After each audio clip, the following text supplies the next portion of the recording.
कितनी दिक्कत आ रही है बताइए। एक हफ्ते से दौड़ना है, गैस नहीं मिल रही है। क्या खिलाएंगे बच्चों को, क्या आदमी कमाएंगे, ड्यूटी करेंगे, गैस भरवाएंगे, 7,000 का सिलेंडर है। आजकल आप जहां भी जाओ, एक ही बात जो है वो चर्चा का विषय बनी हुई है। वो है गैस की किल्लत। सब अपनी अपनी कहानी सुना रहे हैं। कोई बोल रहा है कि गैस जो है वो फलना जगह पर 500 रुपया किलो दे रहा है। अब एक टाइम पर जो पूरा का पूरा सिलेंडर ही 600 रुपए का था, वो भी कुछ ज्यादा दिन पहले नहीं, लगभग 10-12 साल पहले। तो वो आदमी 500 रुपया 1 किलो गैस का कैसे देगा? पर चलिए कोई ना, अगर आप मेरी तरह इस दर्द से जूझ रहे हैं तो आपके राहत के लिए मेरे पास एक खबर है। भारत में भारतीय ध्वज वाला LPG tanker Shivalik shipping corporation of India का हिस्सा है, जो कि सोमवार को हॉर्मुज से सुरक्षित तरीके से निकल गया और गुजरात के मुंद्रा बंदरगाह पर पहुंच गया। इसके साथ एक और टैंकर जिसका नाम नंदा देवी है, वो भी हॉर्मुज को पार कर चुका था और मंगलवार यानी कि आज मुंबई पहुंच चुका है।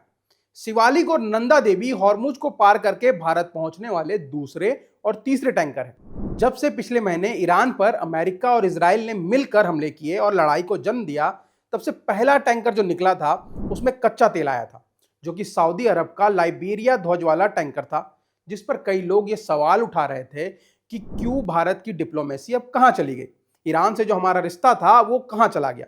पर अब शिवालिक उनके सवालों का जवाब है। अब ये अपना भारतीय झंडे के साथ भारत पहुंचा है। भारतीय टैंकर को सुरक्षित मार्ग मिलना गहन राजनीतिक प्रयासों के बाद संभव हुआ है। विदेश मंत्री एस जयशंकर ने अपने ईरानी समकक्ष यानी कि Iran foreign minister Abbas Araghchi के साथ 4 दौरों की बातचीत की। इसके साथ पिछले सप्ताह प्रधानमंत्री नरेंद्र मोदी ने ईरानी राष्ट्रपति से भी बात की थी। नंदा देवी और शिवालिक दोनों जहाज लगभग मिलकर 92,700 मैट्रिक टन गैस लेकर भारत आए हैं। अब ये नंबर शायद उतना समझ में ना आए, तो आपको बता दूं कि लगभग 62-63 लाख सिलेंडर को भर सकता है। तो अब आपको जो परेशान होने वाली जो खबर थी वो खत्म होने वाली है। अब आपका खाना जो शायद महंगा हो गया था वो शायद से सस्ता हो जाएगा, और अब ये अफवाह भी कम हो जाएगी। क्षेत्रीय तनाव बढ़ने के बीच भारतीय नौसेना के स्टील्थ जहाज आईएनएस त्रिकंत और सीजीएस वेलिकंठ, जो कि खाड़ी और ओमान में तैनात थे, उन जहाजों ने इसको स्कॉट करके वहां से बाहर निकाला।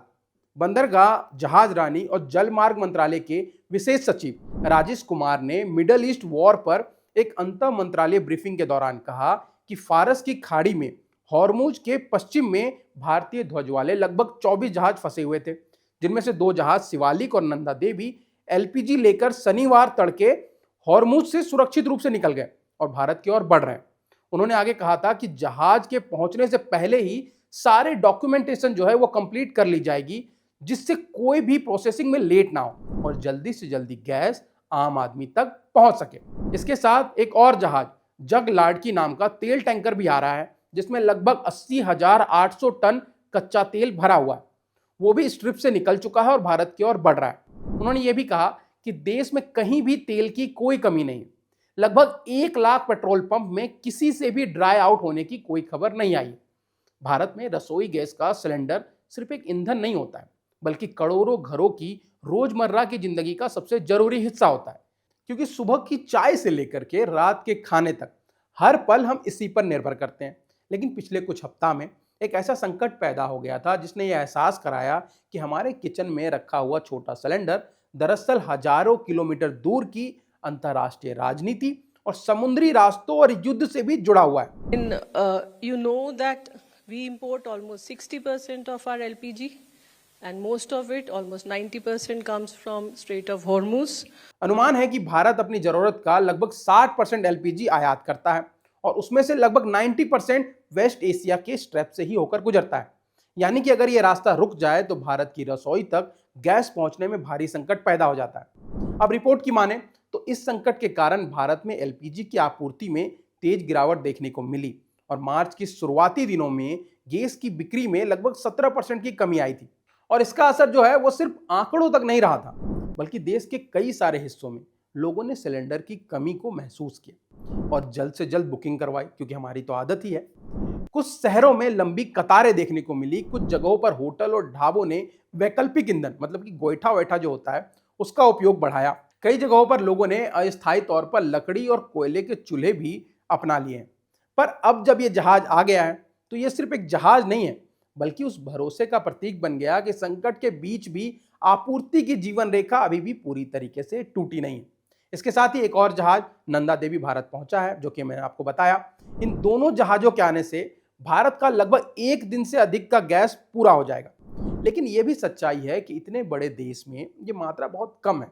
भारत जैसे देशों में जहां करोड़ों घरों में एलपीजी का इस्तेमाल लगातार होता है, वहां किसी भी सप्लाई चेन में बाधा होना, उसका असर तुरंत दिखने लगता है।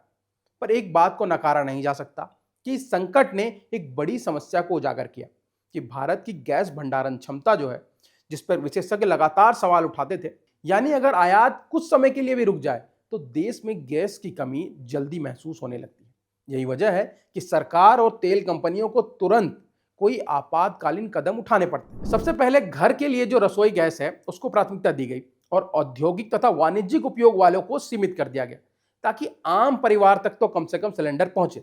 इसके साथ ही रिफाइनरों को यह निर्देश दिया गया कि पेट्रोकेमिकल उत्पादन कम करके अधिक से अधिक एलपीजी का उत्पादन बढ़ाया जाए। लेकिन यह समस्या सिर्फ भारत की नहीं है, दरअसल ये पूरी दुनिया की ऊर्जा आपूर्ति से जुड़ा हुआ सवाल है। स्ट्रेट ऑफ हॉर्मुज से दुनिया के लगभग 20% तेल और गैस की आपूर्ति गुजरती है।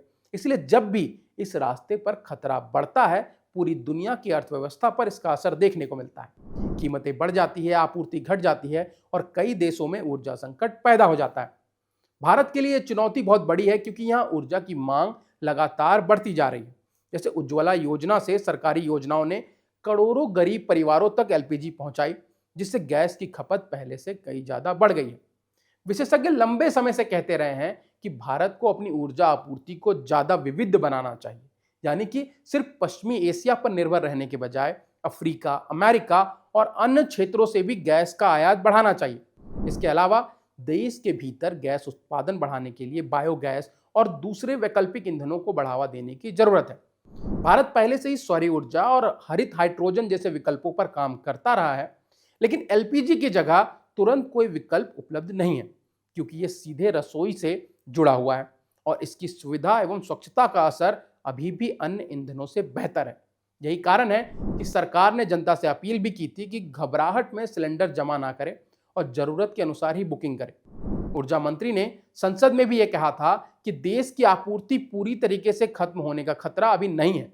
सरकार लगातार स्थिति पर नजर बनाए हुए है, लेकिन यह संकट एक चेतावनी जरूर बन जाता है। एक ऐसी चेतावनी जो बताती है कि भारत जैसे बड़े देश में ऊर्जा के मामले में आत्मनिर्भरता की दिशा में और तेजी से कदम बढ़ाने चाहिए। जब हम अपने घर में रसोई गैस जलाते हैं तो शायद ही कभी सोचते होंगे कि उस सिलेंडर के पीछे कितनी लंबी यात्रा छिपी होती है।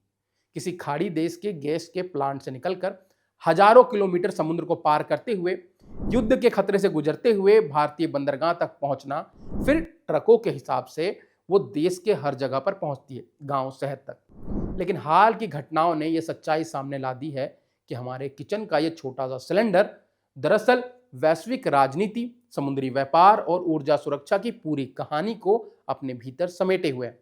और शायद यही वजह है कि जब शिवालिक और नंदा देवी जैसे जहाज सुरक्षित रूप से भारत पहुंचते हैं तो वो सिर्फ एक जहाज की खबर नहीं होती है, बल्कि करोड़ों भारतीय परिवारों की रसोई में जलती हुई लौ की सुरक्षा की खबर होती है। तो अगर आपको ये खबर अच्छी लगी है तो सब्सक्राइब करें बजरबट्टू दुनिया को, लाइक करें इस वीडियो को और शेयर करें इसे ज़्यादा से ज़्यादा लोगों तक।